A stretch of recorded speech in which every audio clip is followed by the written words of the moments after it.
Hello, hello. Trust you're well. We are live at C Suite Speaks. It's that time of the evening, that time of the week when we come together to just talk, right? And learn, I would say, from those who have gone before. With C Suite Speaks, I say that it's that opportunity you have to learn from the yesterday of leaders. So you hear them and you are like, if this is how their yesterday was, then there's hope for me. I can listen to them and I can learn from them. And that's why I really like C Suite Speaks. So, how was your day? How is the month of June going? Right now, I know many of us are conscious it's the second half of the year. Hmm. Have I done well? Am I doing well? What does it even mean to do well? I think that's some question, and I think the problem with what makes that difficult to answer is when we haven't clearly defined what doing well means. And that's something that we need to pay attention to. What does it mean to do well? How has the month been for you? This is just the second week.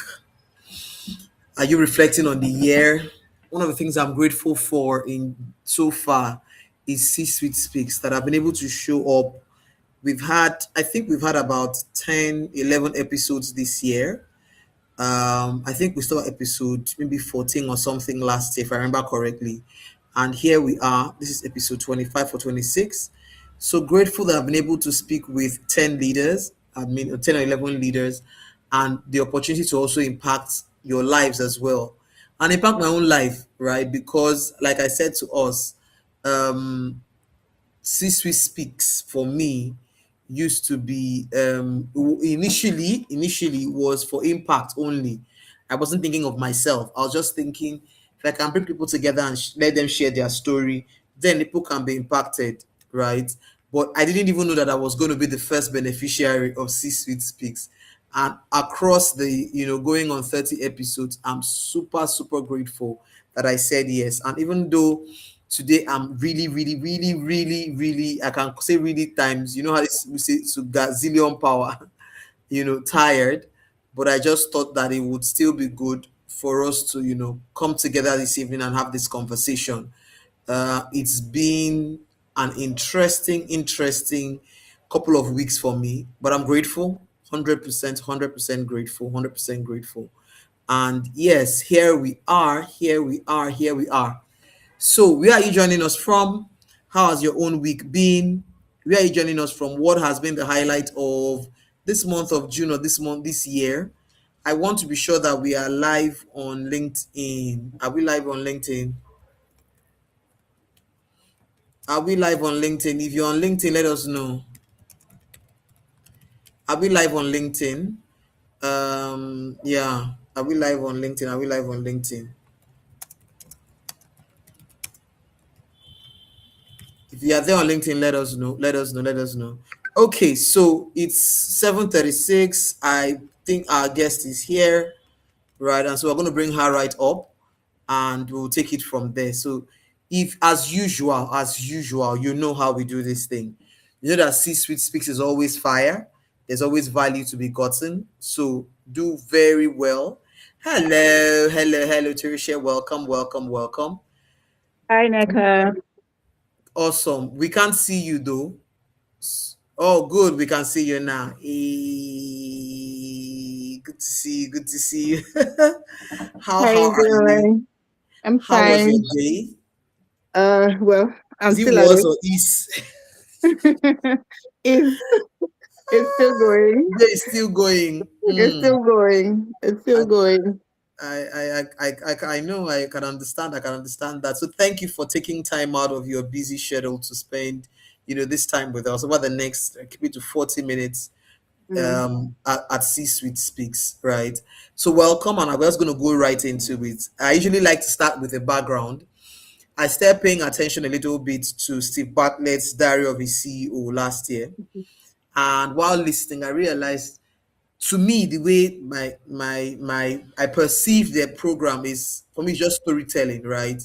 where people are coming and sharing their thoughts on different aspects of life, whether it's fitness, finance, whatever it is, sharing their story and sharing their journey. And I thought, oh, can this work for the career space? And I said, why not? Let's get leaders within the African context to come and share their story. Essentially, we want people to be able to climb on your shoulders, right? So we seem to have lost our guest. Hopefully, she will join back.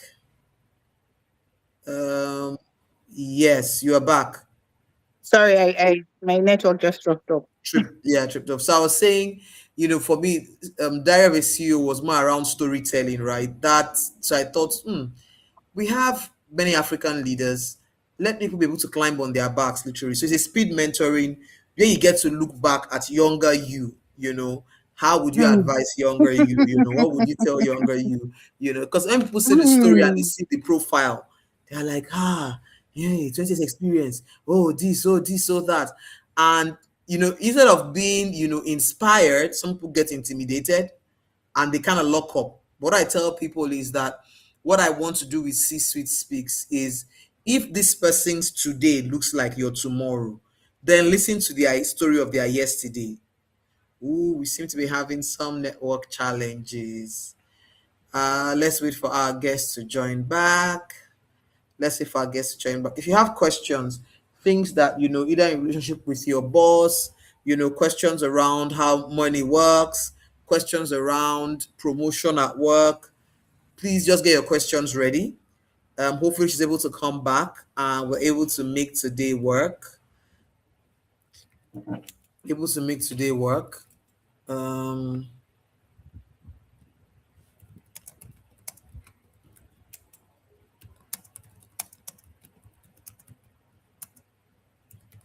okay. Let's hope that if you have any questions, I think for me, one of the things that I want to look at, focus on is, thriving in the financial services space for our guests today. I feel like some of us on this call today, maybe you're in the financial services space and you're wondering how can I quickly grow. That's something I'll be curious to hear how her thoughts on how can I grow in the financial services space. Yeah. So if you have questions, get your questions ready because I think we'll be taking some of your questions today. Hi, Terisha. I really hope the network holds this Hi. time round. I I, hope so too. I could actually have, I was hearing you previously. You just couldn't see me. oh, So okay. yeah. Okay. So, Hopefully it holds. Okay, it will hold. It will yeah. hold. Hopefully it will hold. So the whole idea of this is sharing your story to people who are younger either in their career, especially in their career Hmm. really, and saying, if this is how, if I could advise younger me, what would I tell her? How would I tell her to show up? How would I tell her to engage? How would I tell her to, so just essentially looking at that journey, and helping others to like climb on your shoulders is what we're doing this evening, right? Over the next, 40 minutes. So that's what we're going to do. So welcome.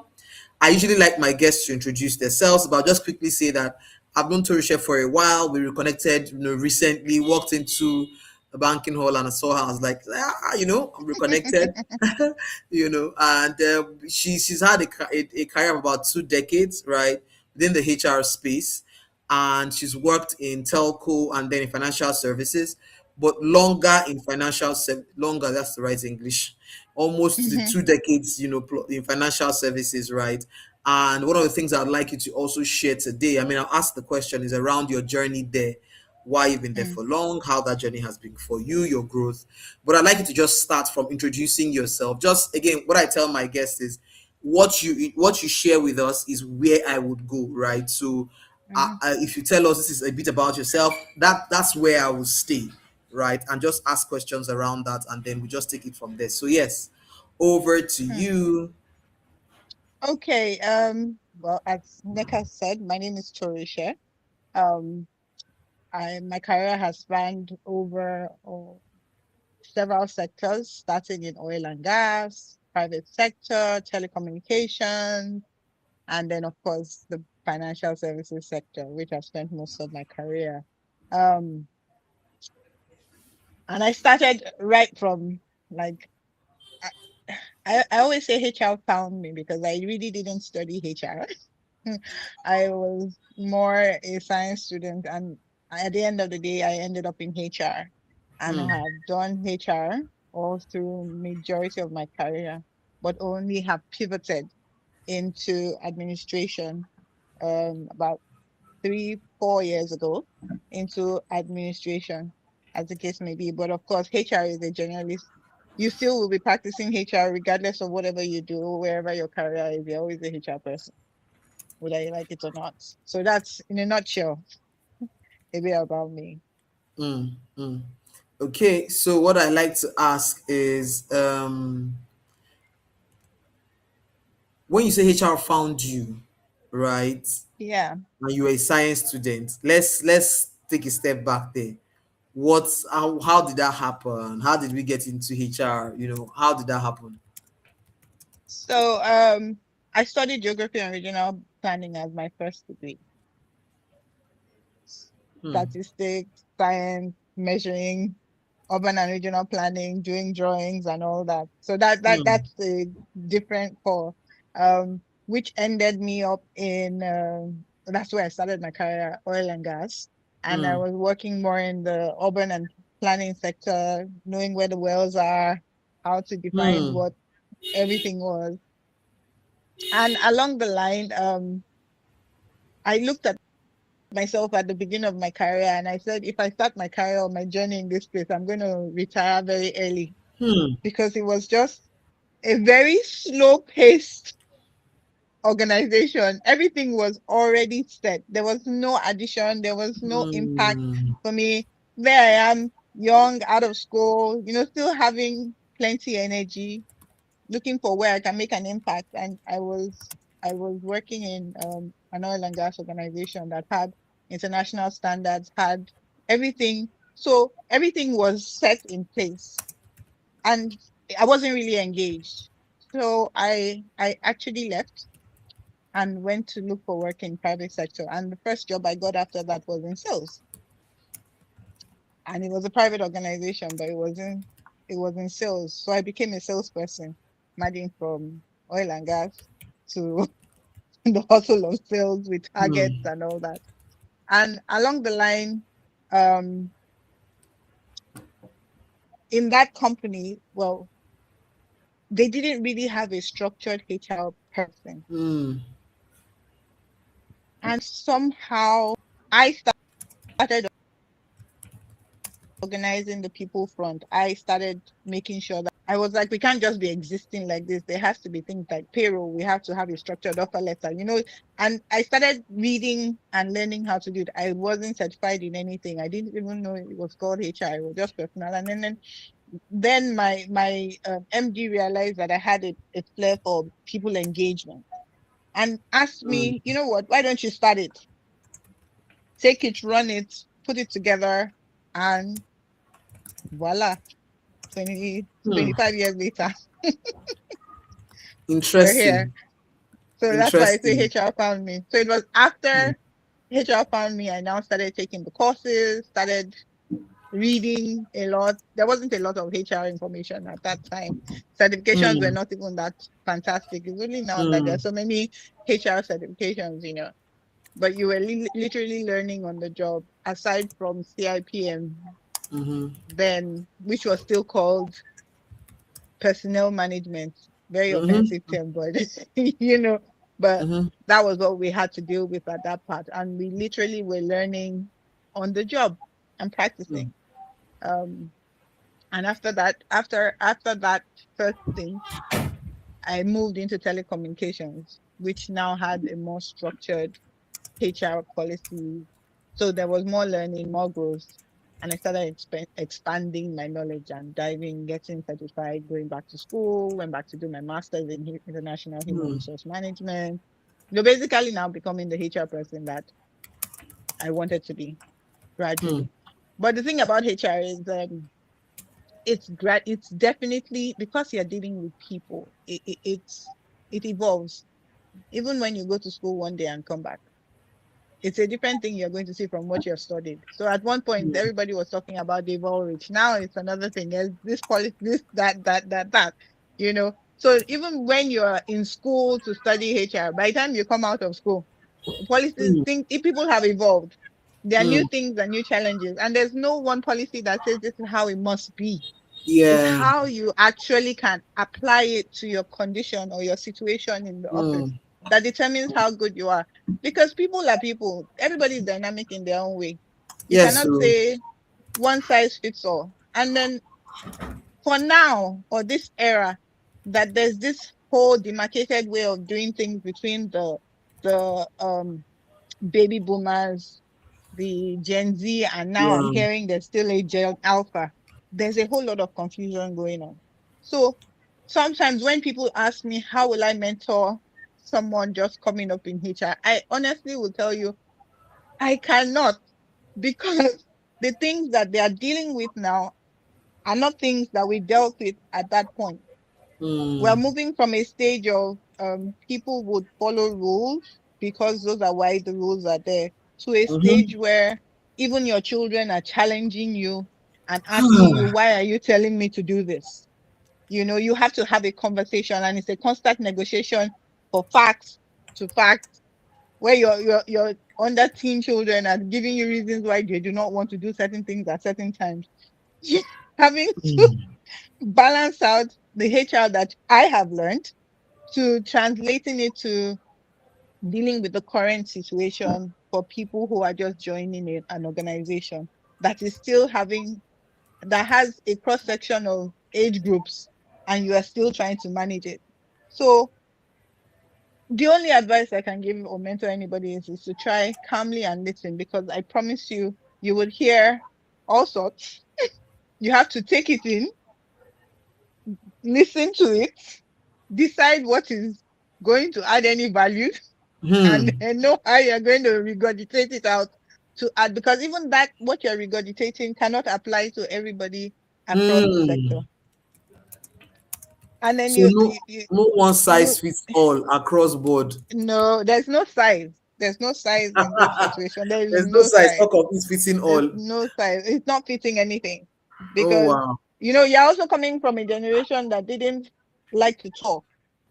Mm, Child was I'm not going to HR. If I say anything, they'll tell me to go home or ask me to resign, that kind of thing. Because people didn't know how to talk about exactly what you're dealing with. mm. And you're transiting to a generation who constantly, It's talking. consistently have mental health issues that they need to discuss.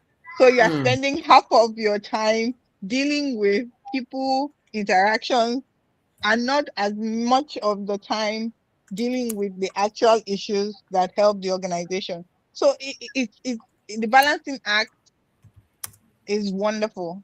It's really wonderful. It's really oh wonderful. my goodness. You are spending more time dealing with people one on one versus One on really one, saying how do because you create you structure. you It's so yeah, you fluid. get, and you do have deliverables, you do have targets, you do have recruitments to go on, you need to fill in gaps, but you are getting into the office in the morning and there's somebody already waiting for you to say, oh, I need to talk about something. Mm, I'm having this issue. I want a mental health day break, or I'm having issues with my supervisor because my supervisor told me I'm not meeting my target and is making me depressed. So, and you're like, you have to listen. There are no rules or guidelines, or there are no books. There are actually no books that tell you how to handle this part of HR. No mm. matter what everybody says, you listen to leadership advice, but there's nothing that actually tells you how to transit through this whole process, because of the way you are meeting the people that are coming into the new staff that are coming into the Yeah, into the organization versus workforce. Mm. into the workforce versus the people who have been there for a bit. It's a collusion that is not meeting. There's There are nowhere no in the middle. finite There's no middle templates ground. for yeah, when There's no somebody temp. comes and Yeah, says this is how you should say it, then the other one comes yeah, and says this is how you should say it. Then yeah, it's, exactly. And an interesting everybody world. is now walking on eggshells about them, because you don't know what is politically correct, what is going to affect the mental health, what is going to, Ah, and it's a difficult task. It's worse than managing children, but you still have to do it. So in terms of mentoring people, I would say first of all, mentor yourself because you need a lot of patience. Patience. Bec- A lot of But patience. more importantly, as much as possible, keep abreast. Everybody, thankfully, everything is you will find a podcast for everything. You will find a podcast for everything. So, as much as possible, listen more. Pick what will be useful to you. Do not do copy and Hmm. paste. You have to listen, pick out what will be useful and how you can apply it to different situations. Because even when you apply it today to something to solve a problem today, that problem might come out in another way and may not be Yeah. adequate to solve it tomorrow. You know. So even if you do take a particular approach today, note that it can change tomorrow. It may it not it work. it will change. Let me give you a perfect example. You know, you might say that, or staff might, the complaint of your staff today might be like, oh, they're not being paid properly and they want a review in salary. The day after that salary review happens, there's another need. There would be another need. There would be something else that you're saying, oh, it's not good enough. I need XYZ to work better. There, I don't have, So once you solve a people problem today, another one will rise up tomorrow. It's a continuous, okay, I've met one need, I'm okay. But there's no human being that would ever say Hmm. that you cannot satisfy The everyone. next, You on to the can't. next. You can't. On to the next, Hmm. on to the Hmm. next, you Wow. know. This is really interesting, right? Because I think that there are two lenses by which I'm hearing you. One is from the leader's perspective, right? Whether as an HR leader or otherwise, to understand Mm-hmm. and be aware of the fact that, see, these people I'm dealing with are different from me. And I know we say these things over and over again, but that consciousness that they are different, and then the awareness even from the younger part of the workforce to Mm-hmm. say the way you see life and the way this person you're reporting to sees life are completely almost at opposites, right? At polar There's side. no So you need to ask correlation. yourself, right? How am I even coming up to show? How am I coming up to engage, right? Because I need to understand the person I'm speaking to is not hearing me in the way I think my own Mm-mm. peer will hear me. So that Yeah. then begins to shape how we even engage at work. So whether I'm Gen Alpha, when I'm showing up, what maturity demands or what being conscious, self-aware demands is the way I'm Mm-mm. presenting myself. I need to be conscious of the fact that who is listening to me is not me. Doesn't see life through the lenses that I see life. Is questioning even the Mm-hmm. things I'm saying while I'm saying them. So it's not to show up Mm-hmm. entitled and say, no, but you should understand me. But it's giving that grace as well as we engage. Yeah. Right. I think that's really, really important for those who are watching, especially those who are Mm. younger. You are in your early 20s, mid 20s, you're in the workforce. Understand Yeah. that anybody around 50, they don't see life the way you No, see life. but So when you are communicating, be careful. Neka, Mm. they will tell you that that's your problem. That's why I'm telling them that they Unfortunately, should pay attention to the fact it, that the it, it, reality is not the same. the reality is not the same, but they don't they expect you to understand their reality You should and also not vice understand. versa. Exactly. They should not. That's It's it. not. They expect you to understand their reality. For instance, you would. It's a simple situation. You hired me, so deal with me. Oh, wow. Literally, you'd You hired engage me. me. You gave me a contract offer. So this is who you are. You have to deal with me. It's not. Wow. I didn't come here to understand previous situations. This is here and now. This is the relationship or engagement that we have. So you hired me. You hired me with all my knowing fully well that this is the operating sector I am in. Hmm. So you deal with me. Why do I have to go and if the old ways or if the old ways worked, why would you need me? So you can't expect me Ah, to come back and do and do something old when you know that the old ways are not working or they are not working as well. So you're bringing in new technically new blood to come in. So why am I now going back to learn the old ways? old. You understand? So that's where so telling them that um telling the younger people that they need to go and understand and learn, they'll look at you like instead of wasting time understanding the old ways that need improvement, let's just do the improvement now. Hmm. And then you guys need to keep up.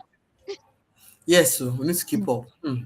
But I want to take you however, back. one Okay, go thing, ahead. one selling thing, sorry, one selling thing that I need to say for the younger generation is they they they feel the level of entitlement or the things that they feel that they are owed. I don't know who owes them, but I've had several interviews and people walk into the interviews feeling like I'm not um yeah, I'm entitled to everything without knowing anything. And because you know how to use Wow. Chat GPT, you can solve a problem, you know. It doesn't work like that, especially within HR. So you see a lot of people are coming through to interviews and you're like, you they take more from you than they give, they give you in the interview, you know, because you're like, you don't even try or try to even know anything about what you're coming to do, but you come into the interview and um, come up with the intonation of, well, I'm here, so whatever it is, I'm a fast learner. Fast learner of what? Of What what? value are you bringing to What the have you even learned? table? Okay, a fast learner. What have you learned so far? Hmm. What value? Just tell me. It might not even be the role, but what value are you adding? What are you coming here to add? No, everything I'll learn on the job. And I'm like, try now, just try. Try, just try. Just try, Wow. you know, I want to take you back a bit just try. to the point Yeah. when you said, you realized that where you were was slow paced, and you left. Did you leave hmm before getting another job, or did you leave just knowing, hey, I can't work like this? I left without getting another job. Hmm. So how much time between when you left and when you got the job in sales? Uh, it was about 2 months, 2 or 3 months. Yes, Two or two or three three months. months. So Yeah. when this job in sales came, was it a case of, I've seen one, let me just go and start this one first? Yes, it was like, okay, now I have a job. I was sitting at home and getting bored. So this came along and I said, okay, fine, let's do this and let's see. Because Hmm. I've always known that regardless of where I find myself, I will learn from it. And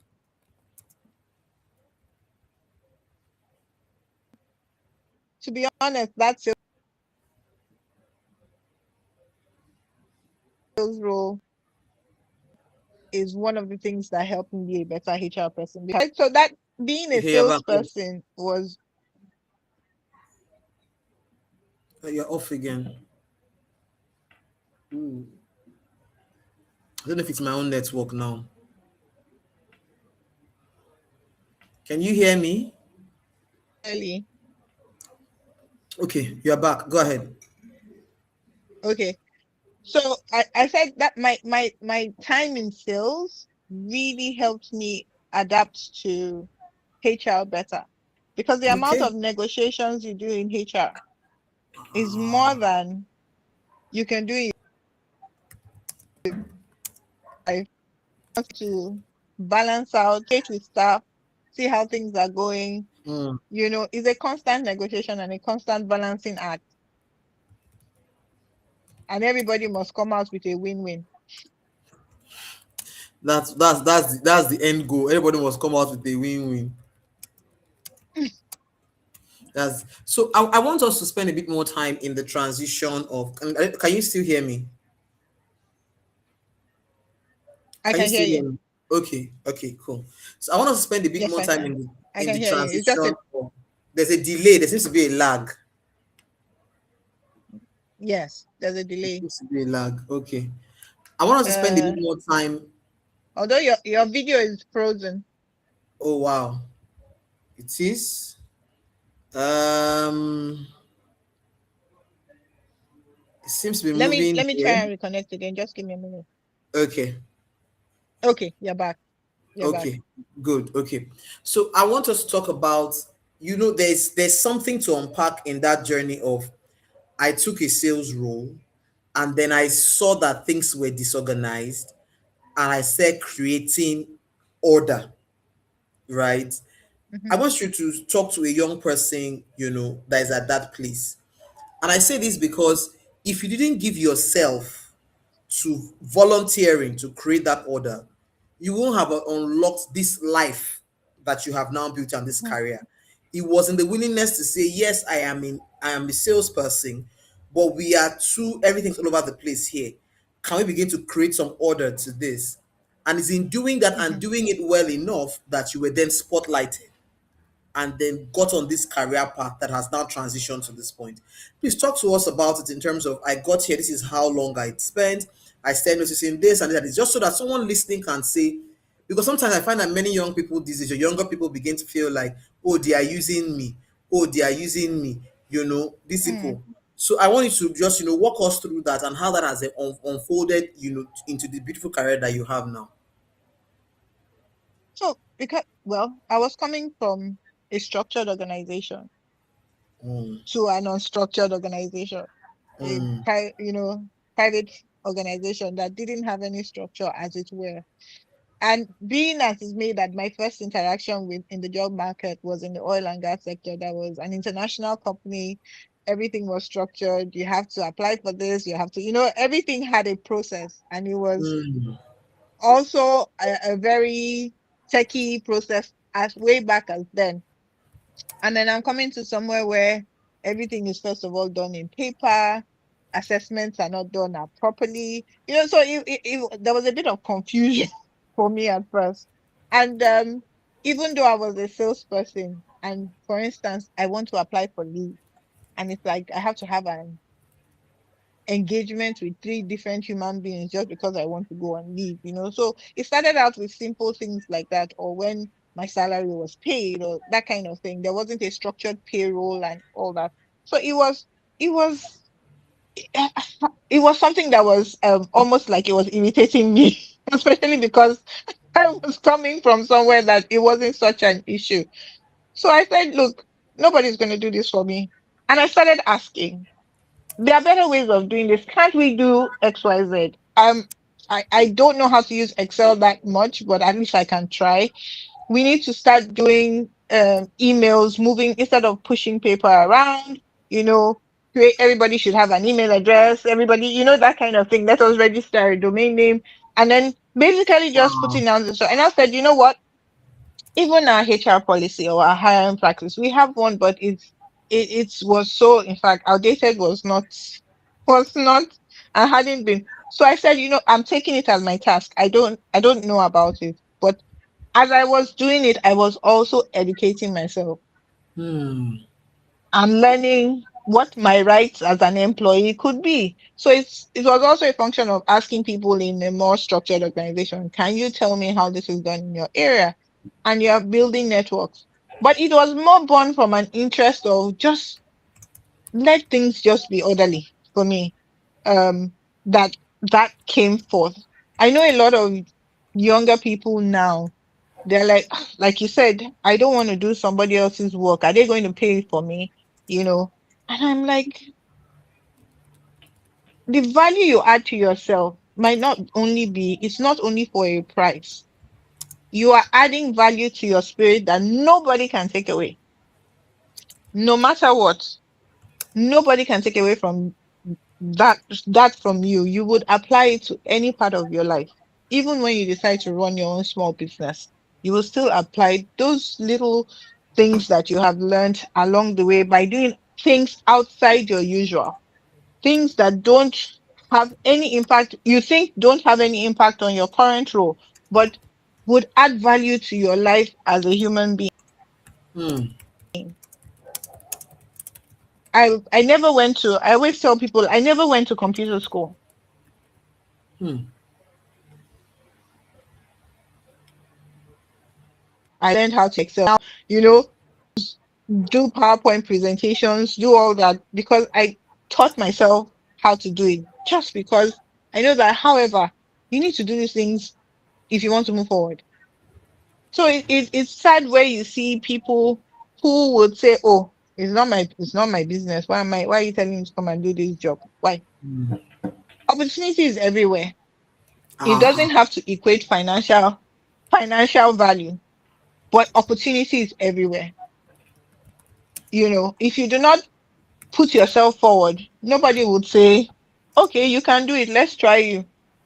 A lot of people that have met me previously that say, oh, they want to change from roles in HR. My first question to them is, what other role have you done within the organization that you have, or what else have you showed that you could do to move around HR? You haven't moved around HR.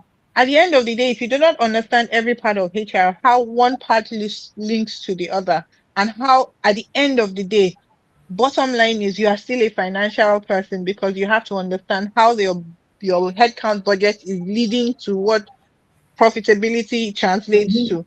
If you do not understand the financial part, you would not be able to move further than where you are. But people would say, oh no, they're not accountants. They don't want to know that way. But the impact of HR and headcount on any business, if they are cutting costs for anywhere, the first place everybody goes to is Simple. headcount. Yeah, simple. Over and over and over. That's the fastest way to get it. So if you do not understand the impact of the role that you have on the financial implication of any organization, it's not going to work. It's not going to. You can come up with nice and dandy incentives, or let's do this team bonding and all the floppy side. But if you, as a HR person, cannot correlate the financial impact of the cost you have or are managing to how much profit the organization is making, and draw a direct line of sight, I hire 4 people, this is what the impact is going to be. You're not speaking the language of executive management. You are not speaking the language for them at all. And you're just going to be speaking English. So if as a HR person, you do not also push yourself a little more to do stuff in financial management, or do stuff in a bit of accounting, or just learn how to run some numbers and crunch it, those are things you won't learn on the job. Those are things you have to push yourself to learn individually. But you will see it and say, no, I'm not going to work on this project because it's not my role. Oh, I'm not interested. Or because no, I'm a HR person. You're a HR person. There's no HR person in any organization. You must understand what the business does. You cannot Yes. be a HR person in isolation. If you do not understand what the business is trying to achieve, how much profit they are going to make, there is no how you can be a good HR person. You're not there to be a pillow to cushion people. No. At the end of the day, the business must make profit to sustain the jobs for these people that you're trying to cushion. Hmm. So Wow. it's easy to say, oh, I'm in recruitment. What is the impact of your recruitment on the bottom line of the business? Hmm. If you're recruiting people that are hogwash and are not delivering, and you are having to redo that recruitment, what is the impact of that time wasting, that expenditure you have done? What is the impact on the business? So everybody always looks at the financial sector that we're too focused on money. But that's not the truth. At the end of the day, every business is in business to make money. Yes. Everybody. First of all, I must be able to pay and cover salaries of the people that work for me. First of all, if we do not cover the cost, there would be no organization for you to work with. There won't be. So yes, HR is nice and fluffy, but if the things we're supposed to do are not directly translating into impact, There's a problem. then there's no point. Hmm. They say, You know, well, the financial sector is harsher because a HR person is directly measured on profitability. yes. You understand? You're measuring me on profitability, and people will ask why. And I'm like, why? I measure profitability per staff. It goes into my financial report. So why would I not be measured as HR to show that this person that I have hired actually delivered and added to the profitability of the organization? So that's a straight line cut for me between I and the CFO. This is what we set out to achieve. This is what we have achieved. Did the people achieve it? Did the right people that you have brought into the organization achieve it in all the ramifications without issues? That tells you that it's not a recruitment error. you are actually delivering and pushing the organization in the right performance standards that we have set. Hmm. But it's there's something I always say to there's my HR group, also HR leadership group that I'm in. And when they're talking about principles of HR, and I'm like, you guys forget that you're not really yourself in your organization. Every The network seems to have broken again. Can you hear me? I can't hear. I don't know if you can hear me. Okay, you're I can back. hear you. Okay, you're back I now can for hear me. you. Mm. Okay. So I said the the two most important people aside from the CEO are the HR and the CFO, and they must work in tandem because at the end of the day, Mm. you must understand what I'm trying to achieve. You both know that I'm helping you to achieve what you need to achieve, and you are helping me to achieve what I need to achieve. Mm-hmm. Mm-hmm. Mm-hmm. So That the synergy is CFO important. and exactly, because CFO has a target to, I have to do year on year growth of X amount of profits. Okay, Mhm. for us to achieve this, how many people do we need to bring in that will drive sales to the Exactly. margins that we need to do? You know, hire only junior level staff that are many that have scouting ability where we're going to get senior levels. So those conversations are conversations they're having with your CFO. So you both understand your budget and you both understand what you intend to achieve in terms of profit margin. You have to stay in business. It's not just, oh, we need to create a crash for the people. We need to have gym membership. I'm going to sit down. Bottom line, it all costs money. It all Money, costs money, you know, and and how is it bringing money? the business has to be in business. Exactly. The Yes, the business has business to be has in to be in business. business for you to have a job. Mm, mm. Yeah. I want to take it back again to that place where So, you so said, can you hear me? Can you hear me? I can hear you. I can hear you Okay. clearly. I want to take it back to that place where you said your MD now came and said, "Ah, it appears you have a flair for engaging people, oh, right? Take this up." Yeah. What was that transition period? And here's what I'm asking. I'm asking for you to share in Mm. terms of, was there a period where you were still earning the same thing? Did you have to have negotiations for Oh yeah. increase? Was there? I want you to break that period down. I feel that that's very important for people to understand how to navigate that, what it means, how you show up there. I want you to talk about that a bit.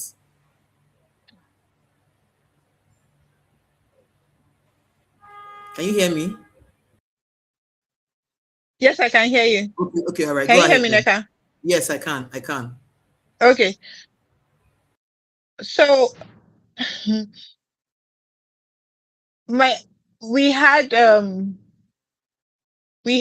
like I said, it started out with assignments. And that I said I'm going to structure this out. I'm going to do this. So there was an issue with some of the salespeople we had who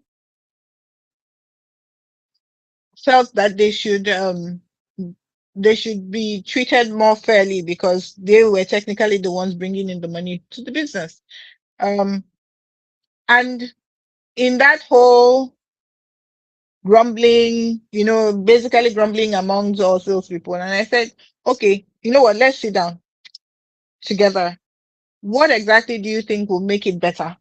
um do you want an additional commission, or do you want a bonus, or what do you think will give you some satisfaction? And this is me talking to my other salespeople. What else do you need? What do you think will? And some people said that they think they should be earning more than the people in back office. you know I said, okay, any more as in monthly pay or commission wise, or what exactly? So there was a whole lot of discussion that went around, and at the end of the day we came up with something that everybody had agreed that okay, this is what is going to make us feel better. And I said, okay, fine. And I went to my MD and said, this is the situation we have. And I'm bringing forward what the suggestions that we discussed that would make them better. Is it something that can be done, or is it something we can even consider to say what is available now and what can we do, or what can we implement? How can we do it?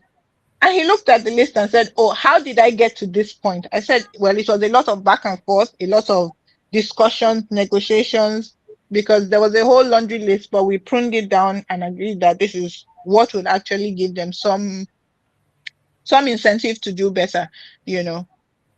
And he said, you had that prior discussion up to now before you came up with this? And I said, yes. He said, okay.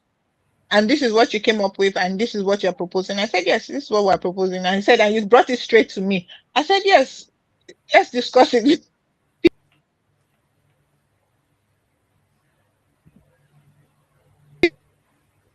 Because everybody decides who is at the end of the day. Is this something we can do? Is this something we can agree that we will do over a period of time? You know, and yeah. So he said, and it was after that conversation, he said to me, I think you're going to do well with people management. I think it's something you should do. You know, you have shown that you seemingly without any knowledge can come into a table and negotiate with the staff and still bring it up to management. So it was just something that happened naturally. And from then he said, okay, you know what? I was sent on a course. That was my first HR course at LBS, and I was told to go do the HR certification in LBS, which I did. It was, I can't remember, advanced HR or something funny like that. Anyway, so I was shipped off to LBS. I was going to LBS and coming to work and going to and coming, you know, and still learning. So that was my first official HR learning point, which I did. And then and I was still, you know, trying to put the structures in place and coming back and saying, okay, we need to have everybody,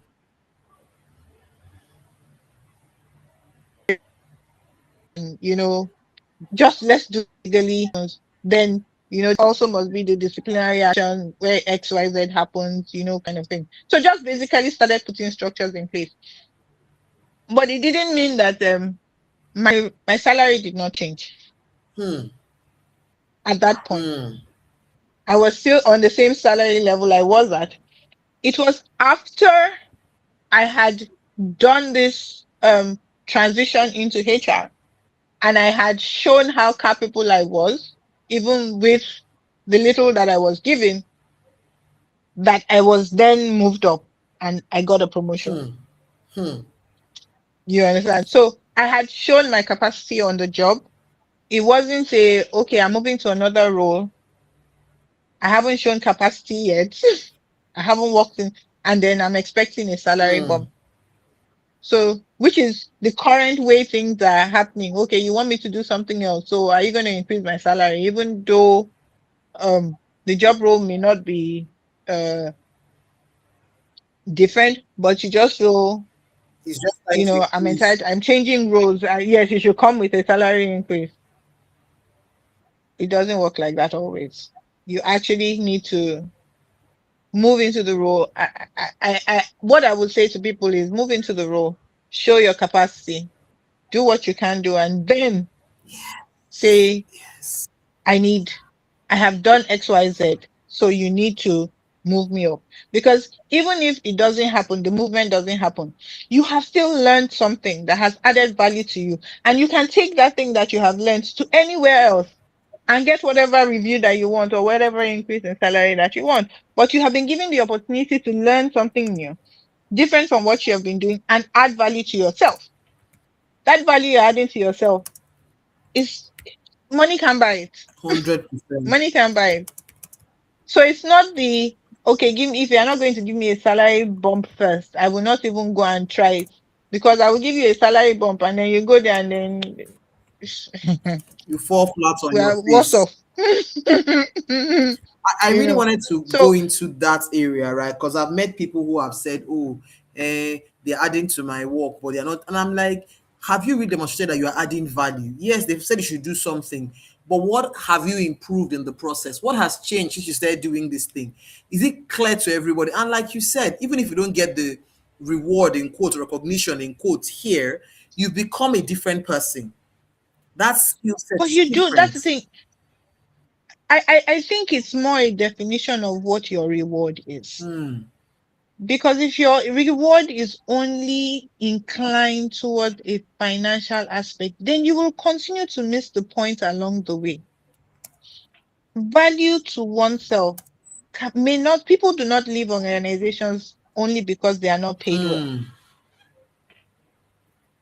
I left an organization not because I was not paid well. I actually left an organization for a lower pay because I wanted to learn more. Hmm. I wasn't getting the value that I needed for my life where I was in oil and gas. And I moved somewhere where whatever you throw at me, it has built me to be able to gain from it, learn from different things and add to myself. So that learning is yours. It wasn't financial, but it's yours. You will see people that leave organizations because they just want a little more peace or a little more, a smaller place where their impact will be more. Hmm. Not that they get lost in translation in a larger organization, you know. So what your definition of reward is where you need to start from. If you are only putting your definition of reward as financial, there would be nothing underneath because you would not be in a position where you want to learn. If you are saying, oh, they must pay you before you learn, Hmm. assess the situation and see what else is valuable for you in whatever situation that you come across. There would always be, first of all, value you can take for yourself from any experience that you have put in, which is not financial. If you are measuring the amount of value to yourself, financial, for any role that you are considering, that will be your motivating factor to know whether you're going to take it or not. Because if you are saying, oh, I, I'm looking at this role, at the end of the day, what can I get from it that will add value to me for another situation, for myself in the long run? What am I going to learn? Am I going to learn an additional skill that I can apply? Am I going to leave the money first? The money will come at the end of the day. But what value can I get that will move me from one side to another side? Or if I'm thinking of moving into another skill set entirely, would I gain things from this area that would add value for me? Because if you continue to do only the financial part, we're not going to, you would lose a lot of opportunities to learn. You would lose so many opportunities to learn for yourself. And Hmm. there's not, you can't buy knowledge or you can't buy that experience.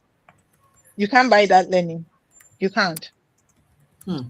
So like I said, redefining what your reward system is would help you to make better choices as you are moving up in your career, if that's what you want to do, This is really powerful. I'm writing, I'm typing, and I don't even know what the English word is, almost practically, because you see, you've hit something that is very critical. I don't think many of us even pay attention to, and I think it is. If I was recently that someone was giving me language for it, what you've described, which is that place of what is important to me, what is reward to me, and looking at the role and the opportunities or the kind of things I get to do beyond the money that enters my hand. It's just such a powerful shift. And nobody is saying no, you Mhm. shouldn't ask for your worth, or you should be taken advantage of. We're just saying in the role that you are in, there is more. There is more to it. And I like how you described, the showing up to contribute, and you were then exposed to a training program that others would not have been. And there may have been people who in the same group who may have even done better, who knows? But they didn't put forth the work that now stood you out. And I think that's what people need to do. Understand, when you put forth the work, it stands you out. So you're like Mhm. investing in you. Like you are using the organization to Yeah. invest in you and your own visibility. And I think that's just so powerful. I think that that's Mm-hmm. just so Mm-hmm. powerful. It's a good recalibration, just changing how you think about this thing. I want Yeah. to Yeah. speak about, as we begin to go towards the end of today's conversation. I talk to people about managing your manager, managing upwards. Can you share from your experience what that looks like, both as someone when you were much younger, right, and now? So what would you expect, from a team member that makes you feel like this person really gets the job and gets what they are doing here? What would that look like? So uh this is quite funny. So when I worked in telecoms, I had a manager who consistently said to us, look, your job is to do the work. I don't micromanage. My job is to look good and read the newspaper. He used to say Okay. jokingly, but later on he explained to me that it is I will feel fulfilled if I know that I have trained my team well enough to do what I need to do without my supervision, because this is what I expect for them. So I have trained you well enough. I have given you all the tools. I'm available if you have questions, but this is how we need to run it so that I can look good and you can look good. If I don't look good, you you can't look good. There's no question about it. So everybody now is I, and you feel that if you want to run a raging battle with your supervisor has their own personal issues. They also have family issues that they're dealing with. Everybody wants to earn a salary. They also want to move up in their careers. Everybody wants a promotion. So the same struggle that you think you're in, your supervisor is also dealing with it. But you might not get the heat because when you're dealing with C-suite people, the amount of pressure that is on them to deliver when their people are not delivering. Because you're explaining one, you're justifying your leadership, you're justifying your ability to lead a team, you're consistently looking at numbers, cost implications, and then you have a team member that just don't want to get it, and it's not easy. It's not easy. So you don't get the hit from above because they are bracing you from that, but you just assume that, oh well, life will be nice and dandy. And this is your supervisor who is constantly making decisions because your supervisor is your first people manager. Yes. I have to go into an appraisal discussion and basically justify why I'm putting some people forward or why some people are falling far below the line. That automatically translates to your ability to be a leader. Because if your people are not doing well, that is an automatic translation as to what you are doing. True. If your people are underperforming, you are an underperformer. It's Mm. QED. You understand that? That's just QED. And you have to consistently go and explain to or justify why you should still remain a leader when your people are not doing well. Hmm. You understand? So a lot of people just assume that, oh, you have moved into leadership role. That's the end of the story. No, there's a joke that we have in my organization, because we have meetings at 7:30 in the morning, C-suite meetings for all the leaders, and they come every morning and explain their numbers, explain their situations. At 7:30, you're seeing some people they have not gotten to work. They get in at 8 o'clock and say they're going to have breakfast first, you know. And you as the leadership is like, I'm running to a meeting to go and justify why this person who Why says he you are must here making salary? go and have breakfast first. You get you understand? Ah. Do you understand what I mean? Somebody is saying, oh no, they're coming, no, they're signing, but they have to go and have breakfast first. Meanwhile, you are going to meeting, Pressure. you know, Answer questions. you Hmm. understand? So money it's not even managing up. Don't try and manage anybody, because when you start seeing it as managing up, it's like you feel you're doing somebody a favor. No, pressure is coming from different angles. All your manager wants is, please, I hired you because at that interview you said you had initiative and you know how to take initiative. Read the room. Do what you need to do when you need to do it. Just read the room. That's all. Everybody keeps talking about being emotionally intelligent. Try. It works both ways.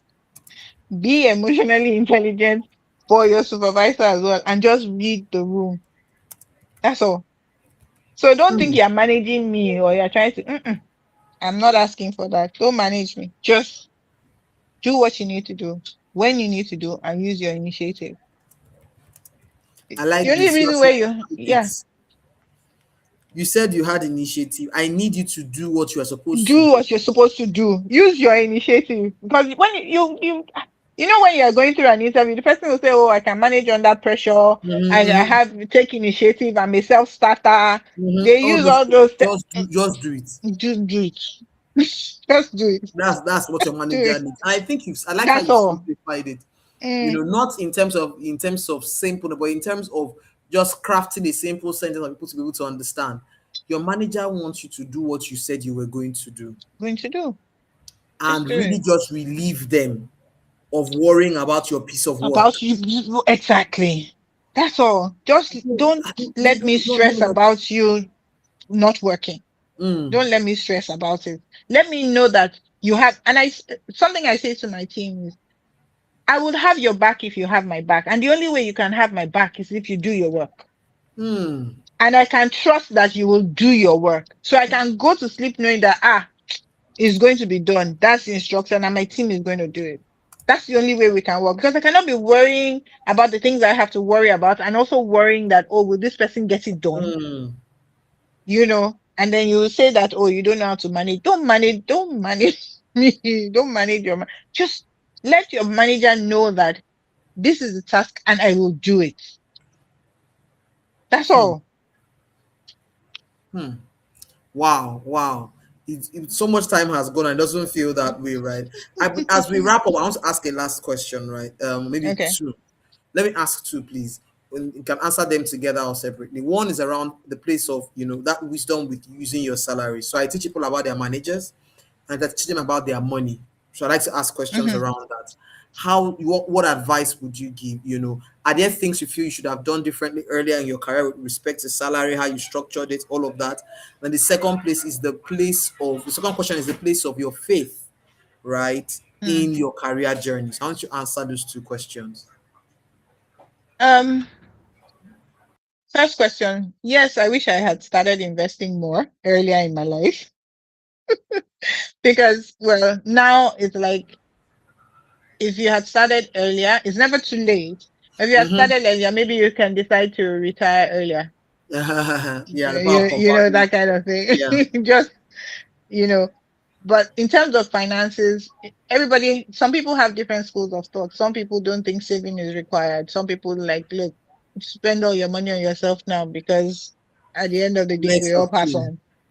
Next of kin, next of kin will spend it for you. So it's really your personal opinion. You can't make all your money at once. So Mm, I would say, and this is basically from my financial background, if I had more knowledge then, I would have started small, just investing to have alternative sources of income because salary cannot just be it. It mm, cannot just be it. That's the position I'm coming from. Um, in terms of faith, I like to separate my faith from my career, but I would say more my principles. There are certain things that have governed how I act and what I do. From way back in my career, even from the beginning of my career, I had said I must be able to go to my HR career, that is, I must be able to go to sleep knowing that I have not done a disservice to another employee. I have not mm, been unjust to another employee, you know. So if I can go to sleep knowing that I have done what is right and what should be done so that everybody is treated fairly, then I'm okay. And that's just my principle in life. So it has really nothing to do, well, it's embedded in my faith, but it's not technically that. That's just the principle or mhm, lines that I have set for myself as a Mm. human being. I like And I like it this. has, yeah, Mm. These principles have got it shapes how you behave. So is that checking myself and saying, yes, can I go to bed knowing that I did put my best foot forward to make sure that I don't put anybody at a disadvantage. exactly. I like how you say that. Wow, Yes, it's 1 hour exactly. already. I was still saying at the beginning that would do maybe 40-45 minutes, but it's already 1 hour. Thank you very much. I know your schedule is busy, Thank there's a you, lot Neka. going on. Thank you so much for hanging with us. We've learned a lot. We have taken notes. I think I've taken about a page and a half now.